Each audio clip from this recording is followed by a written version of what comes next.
In this guide, I will be showing you guys how to fix Walmart access denied error. Let's get started. First, try refreshing the page or closing and reopening the Walmart app, as temporary glitches can sometimes trigger this error. If that does not work, clear your browser cache and cookies or clear the app cache from your device settings. You can click on this icon, go to Cookies and Site Data, click on Manage On-Device Site Data, click on the trash icon for Walmart. Now reload this page. With this, your problem might be resolved. Next, click on three dots, go to the option Extensions, then click on the option Manage Extensions.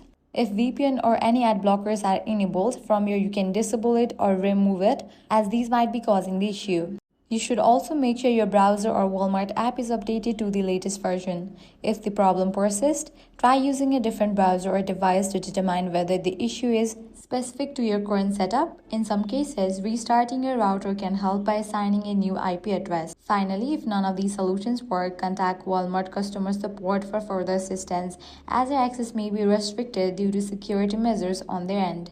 That's it. If this guide helped you out, do not forget to like, share, and subscribe.